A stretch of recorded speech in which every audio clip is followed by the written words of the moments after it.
Mike Braviner, and I'm in a community just here in Miramichi. It was known as Douglas Field, and I'm at the Douglas Field Road, which is right behind me here.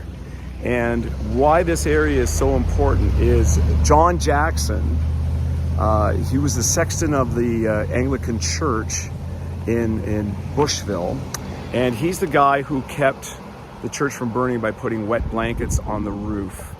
And while he was doing that here, just I guess downriver, this was his area in which he lived. This was his home.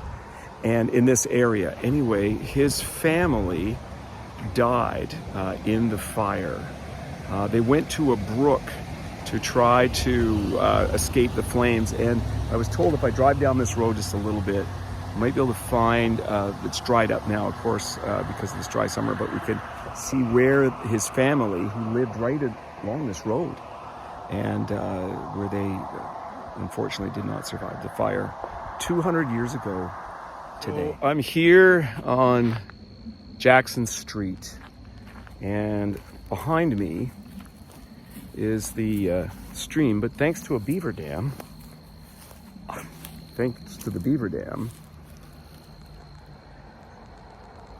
the stream is here. This is the location of where 200 years ago, John Jackson's wife and his 5 children came to escape the fire. Of course, there wasn't a beaver dam, and they could not escape. And the wife, and I believe it was 3 of the children, died in the fire, and then either 2 children died in the fire, and then more died a couple weeks after. So this is the spot. This is the truth which I now tell you, part of which my eyes did see. What did happen to the people on the banks of the Miramichi? 7th evening of October, 1825. 200 people died by fire. It scorched those that did survive. Some said it was because the people's sins did rise up mountains high, which did ascend unto Jehovah. He would not hear and justify. In order to destroy their lumber and the country to distress, he sent a fire in a whirlwind through the heaving wilderness. 'Twas on the Norwest first discovered, 22 men there did die. Then it leapt o'er the meadow, to Newcastle it did fly. Wow. Just think I am walking in the place where John Jackson's family tried to escape that fire. The stream is behind me. Let me see if I can climbing through some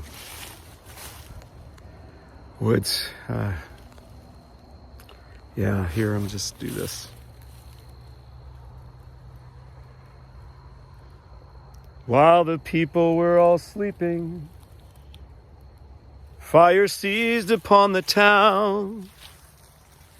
Fine and handsome were the buildings, they soon tumbled to the ground. Burned 3 vessels they were building, and 2 more at anchor lay. Many that did see the fire thought it was the judgment day. 12 more men died by fire in the compass of that town. 25 more upon the water, in a scow upset and drowned. Family below Newcastle were destroyed among the rest. Father, mother, and 3 children, one an infant at the breast. 13 families were residing just out back of Gretna Green. All of them died by fire. Only one alive was seen.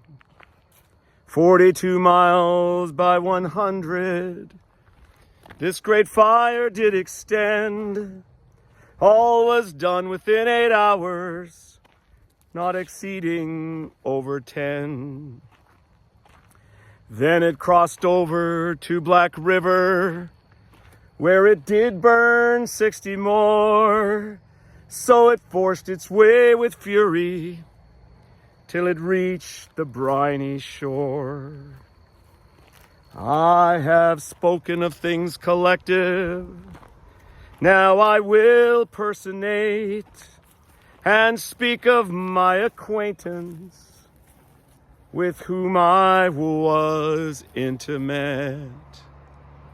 A lady was driven to the water, where she stood both wet and cold.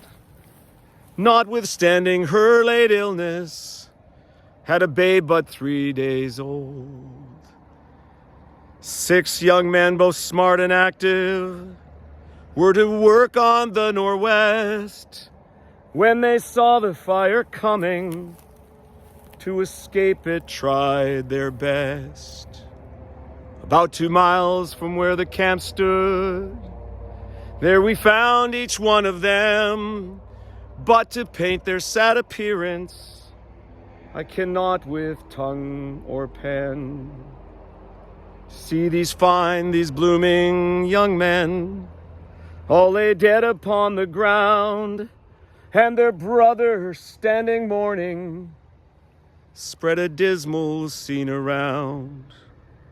Then we dug a grave and buried each of them. The fire burned. Those of us who were living to our dwellings did return. I heard the sighs, the cries, and the groanings. I saw the falling of the tears.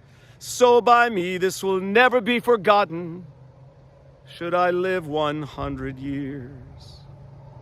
Sisters crying for their brothers, fathers weeping for their sons, and with bitter heartfelt sorrow said the mother, I'm undone. Killed the wild beasts of the forest and the river's many fish. Such another horrid fire, see again I do not wish. I just finished my performance of John Jardine's song of the Miramichi Fire here in Newcastle, and where I'm standing, this place was all burned down. October 7th, 1825, and it's surreal right now. I can't describe the feeling. The wind is picking up because there's rain moving in.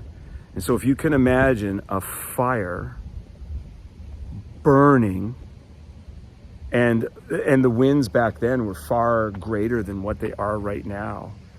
No wonder. I mean, these people didn't stand a chance. They dove into the river to try to stay cool, to escape the flames, but sometimes, they drowned. Sometimes if there were trees falling into the river, they were burned. Fish were boiled in the river. So it's weird. Here it is, October 7th, 1825. The river's right behind me. And there's a moon, full moon. I'm just doing this short little video to tell you how surreal it all is. But the people of Miramichi are resilient, and they came back in 1820 after the fire, and they rebuilt. And I know New Brunswick's going tough times. We got tariff wars and all that stuff going on, but we're New Brunswickers. We're strong, we're resilient, we're fighters, we're builders, and we'll be okay. That's what I've learned from this Miramichi fire is no matter what happens, no matter what tragedies come, we're going to be okay. God bless. On my way home.